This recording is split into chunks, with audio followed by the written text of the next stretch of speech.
Hey guys, it's Tim coming at you with an all-new topic video for this week.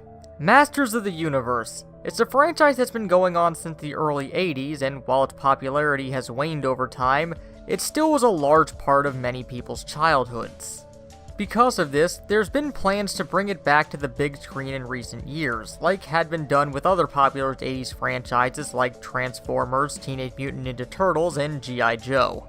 But for whatever reason, these plans have had trouble getting off the ground. It did have a film adaptation in the late 80s starring Dolph Lundgren, but it was a critical and commercial failure, which may be the cause of this hesitation. Recently, concept art has dropped for a prospective upcoming film done by the concept designer of the upcoming Hellboy reboot, Paul Gerrard. The images have more of a horror vibe to them and show some radical redesigns of some classic characters. First off, we have the main adversary of He-Man, Skeletor. For the most part, his design stays fairly true to the original, with his purplish blue skin, loincloths, and exposed skull for a head, but there are noticeable updates. His armor has been more expanded, looking both more ornate and more sinister, but the big update is that he looks far more decayed, with exposed muscle and a skull that still has some sinew on it. It gives him a more evil look than before without changing too much. Next we have his right-hand woman, Evil-Lyn. This design may turn some people off, though mainly because of how similar it is to other recent Dark Sorceresses, namely Enchantress from Suicide Squad, Rita Repulsa from the Power Rangers film, and the new design of the Dark Universe Mummy. All films that are viewed as failures by their audience in some way. It keeps some general design aesthetics for Evil-Lyn's original design, like the headdress, but the rest is very similar to the three I just mentioned. Heavy eyeshadow, clammy skin, rune markings on her face, a low-cut cleavage-exposing outfit, and the same vaguely dirty look of the others. Overall, very similar to what we've seen before in some more lackluster projects. We have another member of the Evil Warriors, this time Trapjaw. Like Skeletor, his design is fairly reminiscent of his original design, but with a more macabre twist.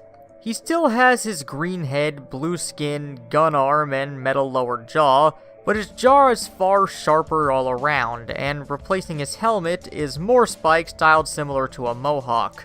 His gun arm is also more worn and rusted looking with a more intricate design, and he now has blank white eyes. Overall, like Skeletor, not a bad update. Of all these designs, probably the most drastic change is that of Merman. Originally, he was a green creature of the Black Lagoon looking guy with a sword and gold armor. Now he appears to be a gray suit of armor or statue filled with light brown octopus-like tentacles, exposed in his lower torso, around his right arm, coming out of his chest, and even surrounding his face, which is now covered with a human-like mask. Though it appears he's not just a suit filled with tentacles, as we can see his right arm at least, and his long, scaly fingers. Instead of a sword, he has a staff with what looks like a snake on it, and the tentacles coming out of his left arm piece seem to have snake heads on them as well.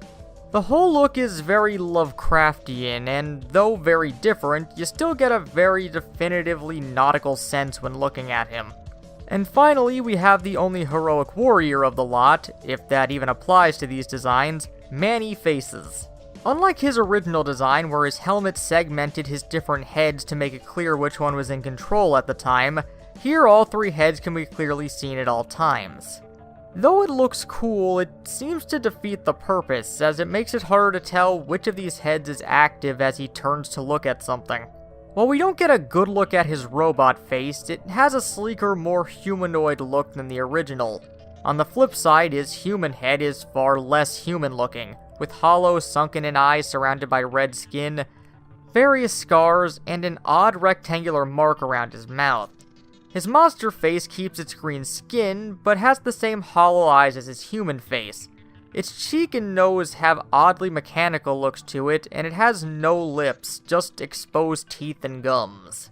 Unlike before, where he had two hands, now one at least has been replaced by a gun. It's certainly an interesting redesign to say the least. Regardless of any feelings towards these designs, they do have a very defined and dark look to them, and it would be interesting to see them in action. But what do you guys think? Which of these designs do you like best, and which ones aren't you feeling? Plus, would you like to see these designs in a live-action Masters of the Universe movie? Well, as always, let us know down in the comments, but until next time, this has been Tim from the Hybrid Network, signing out.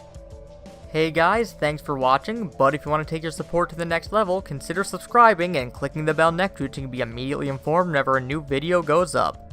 Also, check out our website for our latest news and editorials, and if you want to take your support even further, you can donate to us on Patreon to help our videos get better.